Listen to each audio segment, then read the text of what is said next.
Gutegera amaboko abagabo ni kimwe mu byo abakurikiranira hafi imibanire bavuga ko cyagiye kidindiza bamwe mu bagore mu mateka y'u Rwanda. Gusa ibintu byagiye bihinduka aho abagore bagiye batera imbere mu bumenyi n'ibikorwa bibinjiriza amafaranga.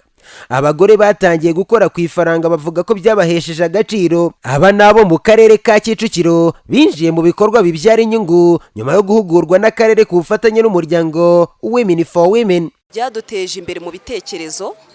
Ubu umugore asigaye yabasha gutekerereza urugo rwe agafatikanya n'umutware. Murabona ko mbere umugabo ari we watekerezaga urugo wenyine, ariko byatumye dukanguka mu bitekerezo, mu mikorere. Ubu tumaze kwiteza imbere, umudamu asigaye nawe afite ijambo mu buryo bw'uko ikintu cyose asigaye gifatikanya n'abandi atigunze. Yewe nashimira Women for Women kuko yadufashije mu kwiteza imbere. Ubu turadoda ndetse njyewe nabashije no kujya mu ruganda rwa Sendeci, ndakoresha imashini z'imiriro, nkabona amafaranga buri kwezi, nkabasha guteza imbere umuryango wanjye wose nta kibazo. Ndabashimira rero kubw'umwihariko kuko barakoze cyane. Aya mahugurwa twe twabonye mbere na mbere yaratujijuye, tumenya ko umugabo niba adahari utagomba kwigura muhamagara ngo turararira iki turarya iki, ahubwo nawe muri bwa bumenyi bwawe ushakisha icyo wakwinjiza mu rugo kugira ngo umuryango ubeho ukunganira mbese umugabo.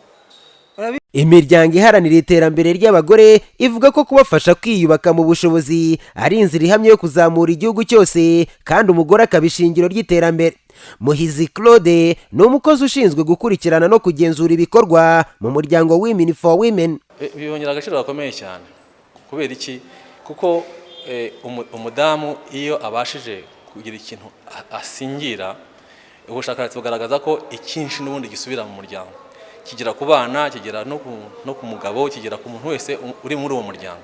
Ni ukuvuga ngo uteje imbere umugore ni ibintu tuzi nk'abanyarwanda, burya uwamaze gufata ku mutima w'urugo.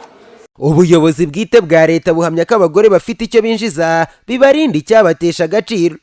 Uyu ni Mukunde Angelique, umuyobozi w'akarere wungirije ushinzwe iterambere ry'ubukungu mu karere ka Kicukiro. Ubundi hari umugani w'ikinyarwanda kandi ni ukuri ngo kurusha umugore akurusha urugo. Iyo noneho ugize umugore ufite ubushobozi, ufite ubumenyi, ufite icyo akora, ubwo urumva urugo ruba rurushijeho kuba rwiza cyane. Hari impinduka nyinshi mu mibanire mu ngo kuko nawe yabashije kugira ubushobozi, ndavuga ubw'amafaranga, ku buryo igikenewe mu rugo abasha kukigura. Ikindi kandi kuko abafite umwuga akora bimurinda wa mwanya wo guta ajya mu bitamuhesha icyubahiro nk'umugore, cyangwa se bigatuma n'abana be bagira umurongo kuko icyo abona yabakorera kizima abasha kugikora, ari kubagurira mituweli, ari kubagurira ibikoresho by'ishuri, ari no kubagurira imyambaro, ni byinshi.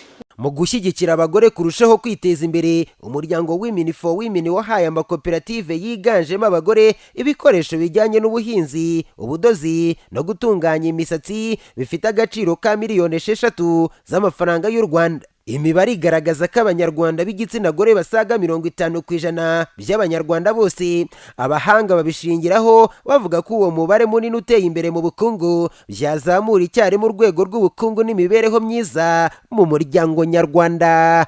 Peter Muyombano, Flash TV.